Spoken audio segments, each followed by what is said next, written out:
Thank you, Mr. Chairman. Congressman Price, more than 100 million Americans now receive their health care through Medicare and Medicaid programs.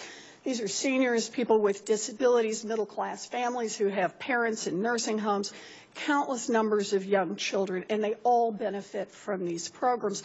So I want to understand the changes to Medicare and Medicaid that you have already proposed.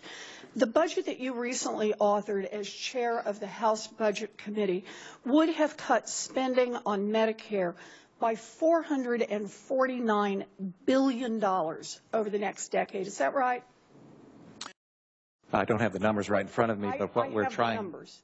Well, then I assume you're correct. All right. So you said you'd cut it by cut Medicare by $449 billion.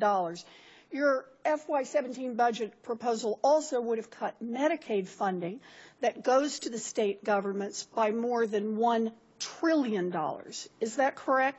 I think, Senator, the metrics that we use for the success of these programs is not necessarily whether the amount of money into it is what we ought to be looking at. For Medicaid. What we believe is appropriate is. Do you want me to read you the number out of this? No, I'm sure you're correct. What we believe is appropriate is to make certain that the individuals receiving the care are actually receiving care. I understand why you think you're right to cut it. I'm just asking the question, did you propose to cut more than $1 trillion out of Medicaid over the next 10 years? You have the numbers before you. Is that a yes? You have the numbers before you. I'll take it as a yes.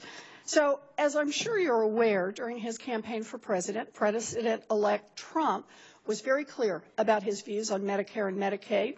As Senator Sanders has quoted extensively, President-elect Trump said, I am not going to cut Medicare or Medicaid. Now, when President-elect Trump said, I am not going to cut Medicare or Medicaid, do you believe he was telling the truth? I believe so, yes. Yeah, okay. Given your record of proposing massive cuts to these programs, along with several other members of this committee, I sent the President-elect a letter in December asking him to clarify his position. And he hasn't responded yet, so I was hoping you could clear this up.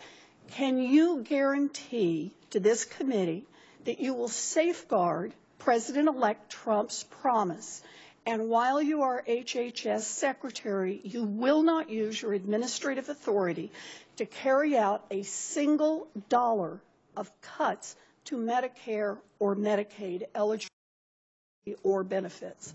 What the question presumes is that money is the metric. In my belief, yes, from a scientific standpoint, if patients aren't receiving care, even though we're providing the resources, then it doesn't work for patients. I'm sorry to interrupt, but we're very limited on time. The metric is money. And the quote from the President-elect of the United States was not a long discourse on this. He said he would not cut dollars from this program. So that's the question I'm asking you.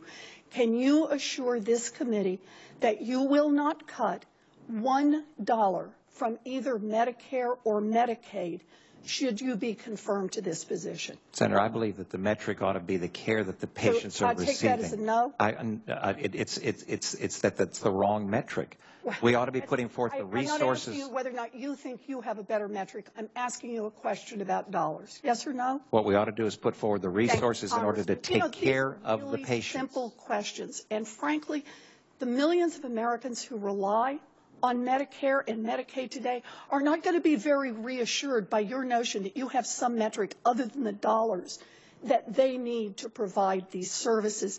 You know, you might want to print out President-elect Trump's statement, I am not going to cut Medicare or Medicaid, and post that above your desk in your new office, because Americans will be watching to see if you fall